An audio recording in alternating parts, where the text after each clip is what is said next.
This is a Gretsch lap steel. Not a very fantastic instrument, not a bad instrument, something to learn on, learn how to play lap steel. Basically a plank of wood with a pickup in it, and play it with a bar.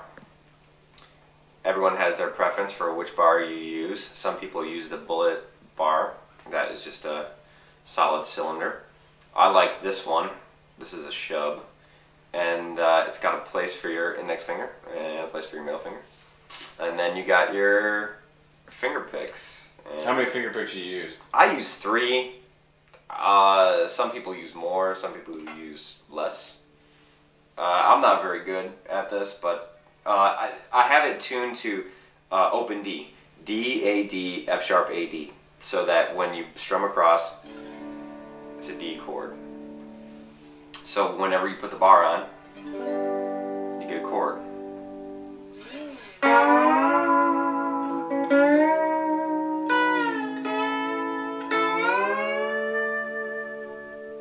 Now when you're buying, when you have a lap steel, you're talking about like ones to learn to play. And this is an older one. Well, I mean, what should somebody look for in one when they're trying to get a new one? When you're trying to get a new one, I mean, we're talking about beginners here at least. If you're gonna get for a lap steel, there are not many companies that make them, so you're gonna probably have to buy an older one. This one, I believe, is from the 90s, like the early 90s.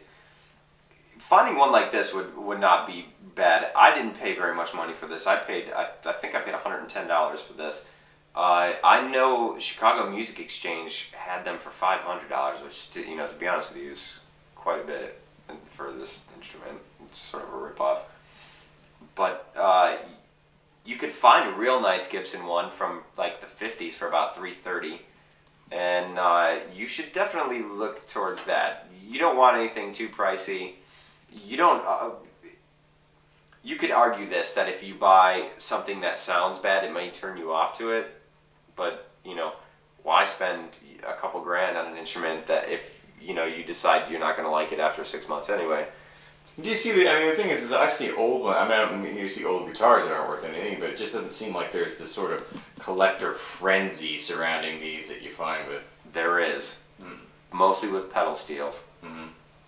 National pedal steels are worth a fortune, and explain the difference between pedal steel and a lap steel. Pedal steel, you play with there's pedals and there's levers, and it controls octaves, and it controls the strings and the tone on them.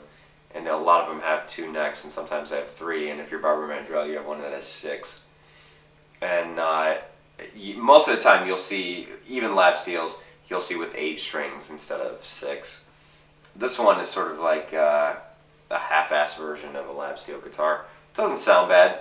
I like to run mine through a lot of effects to make it sound a little bit better. I used it on my record and ran it through all kinds of effects, and it sounded, you know, pretty good. But it takes a while to get used to playing it. Getting used to the finger picking was fine for me because I finger pick all the time. But getting used to, there's no frets. If you can look and see this fretboard is bolted on or screwed in, it's just basically a guide, and that's all you really get.